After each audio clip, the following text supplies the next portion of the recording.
Up with KREM begins now. It is 5:30 now on our Thursday morning. The city of Spokane says it's now reviewing its procedures after a worker was hurt by a booby trap. It happened on the job and he cleaned up an illegal campsite. We'll break down that story. Plus, the sun is beginning to make its way up. We're going to see a few clouds in the morning, and those clouds are going to increase as the day goes on. We've got even a chance of showers and thunderstorms by this evening. Well, just in time for back to school, a statewide investigation found most students do not have enough time to eat lunch. We will tell you the effects that has on children.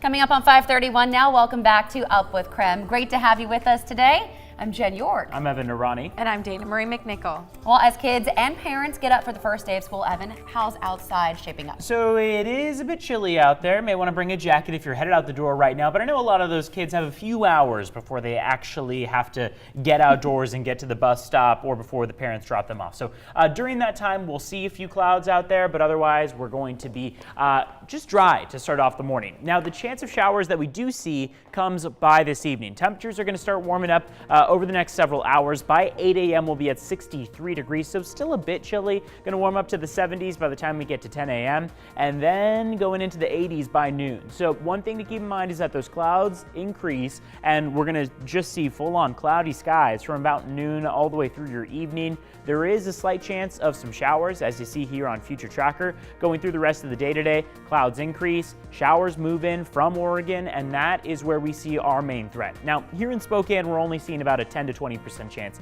of those showers, and it doesn't pop up until about 3 to 5 p.m. That keeps things pretty clean for us, but there is still that potential that by the time you pick the kids up from school this evening, we could see a quick sprinkle or two. We're even seeing a slight possibility of some thunderstorms moving in, though generally they look to be avoiding the Spokane area. We'll have more details on what we see in the forecast coming up in just a bit, Jen. Evan, thank you. Well, you do not often hear about booby traps in real life, but that is exactly what Spokane City workers ran into while cleaning an illegal campsite. And one of those traps injured a worker. KREM 2's Casey Decker took a closer look at the campsite and spoke with the city about how this incident may impact the way sites are cleaned up in the future. This campsite in southwest Spokane was the target of city workers and police on an otherwise routine cleanup. What was far from routine, though, an illegal marijuana grow, 10 plants in all. And to protect that grow, a number of dangerous booby traps. They're very, very simple, and it's old technology, but they're effective. They found tripwires connected to aluminum cans and boards covered in nails. One of the workers stepped on one of those nails. Looking at the amount of blood in his sock, I would assume he got a pretty good poke into the bottom of his foot. The 41-year-old man at the campsite was initially just going to be charged with illegal camping, but police found he also had at least one warrant from the Department of Corrections, we don't know what for. And now he's being charged with felonies for growing the weed and for assault against the worker. Some of these were concealed, so that's an attempt not to make people go around, but to injure somebody and catch them. In addition to those more dangerous contraptions built by the campers at the site, they had some safer ones too, which are still here. You can see a bridge here going across the creek and an irrigation system coming from the creek over here. That irrigation system was used to water the marijuana plants. The city has been clearing hundreds of campsites this summer, and many can be dangerous, but this site was unique. This is probably one of the most extreme examples they've seen of something like this, but there have been other instances. The city says workers already wear boots and gloves and are careful to scout out camps before entering. But after this incident, they're going to review their procedures a bit to make sure they're keeping their workers as safe as possible. So in this case, should we have had a harder shoe or a steel-toed shoe, and would that have made a difference? Maybe, maybe not, right? In Spokane, Casey Decker, KREM 2 News. 5:34 now. New this morning, a raw sewage spill prompted a public health advisory in Moses Lake. Authorities found a broken sewer line last night along the 300 block of North Shore Drive. The advisory applies to the water west of Stratford Road. Authorities say you should avoid the water in that area. Right now, they do not know how much sewage spilled into the water. City crews are investigating. In Spokane County, a man is facing life in prison for murdering the nephew of Montana Senator John Tester. A jury found John Radovich guilty this week in court. The verdict comes after a mistrial back in April. His sentencing hearing is set for October 18th. The prosecutor says she will recommend a life sentence without parole. The Washington Department of Natural Resources filed a lawsuit against Avista. Leaders accuse the power company of not taking proper care of trees and brush surrounding power lines. They say that led to the 2018 Boyd's fire in Ferry County. The complaint says a dead ponderosa pine fell onto an Avista power line. The state says the tree was dead for about 1 year. An Avista spokesperson says the company has not seen the lawsuit. Thousands of bees have been found dead around Spokane, and local beekeepers say pesticides are to blame. Experts say they can tell by looking at the bee's face. They say their tongues are sticking out. They say that is a common indicator they have been poisoned.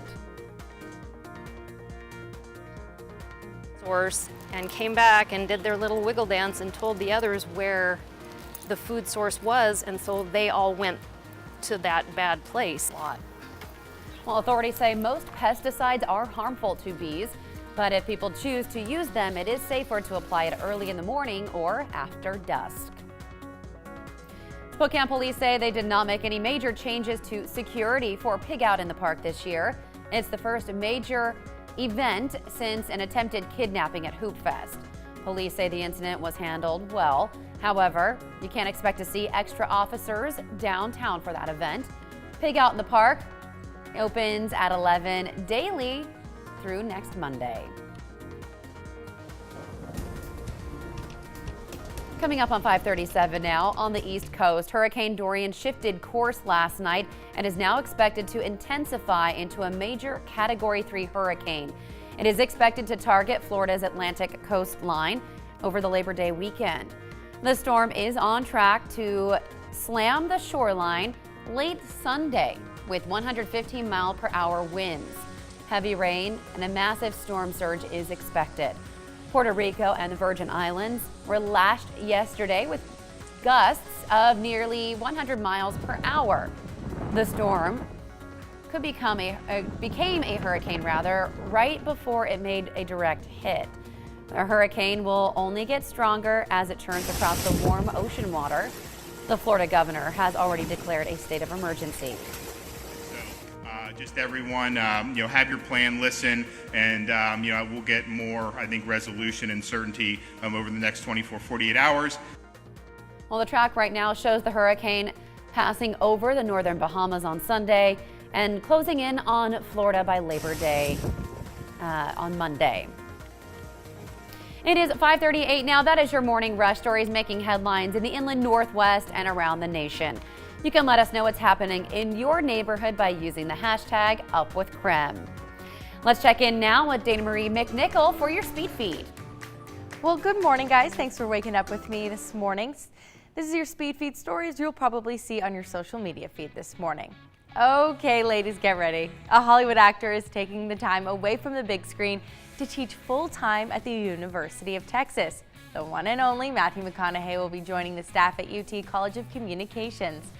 McConaughey has also taught a couple of classes at the school before, but he's got now the official title of Professor of Practice. This fall, UT says his film class will be studying 2 of his works, and the actor actually got his film degree from the University of Texas back in 1993. Oh my gosh, I think I want to go back to college. That sounds so cool. Well, the TSA is banning a Disney park souvenir from all flights. Well, that's because they kind of look like bombs. These are special edition soda bottles sold at the new Star Wars Galaxy Edge at Disneyland and Disney World's Hollywood Studios. They're supposed to look like they came straight out of the galaxy far, far away, but TSA says they're not allowed in any luggage, including checked bags. Your only other option is to ship them home before your flight off, or you can just buy them off eBay. That works too. Well, do you ever take your dog to work? Well, this street sweeper in Thailand is going viral because she brings her pup Mazda with her every single day. Kelly looks so happy. She asked her boyfriend to buy her a dog to keep her company, and he agreed only under the condition that she brings this dog to work. So this little pup is just enjoying.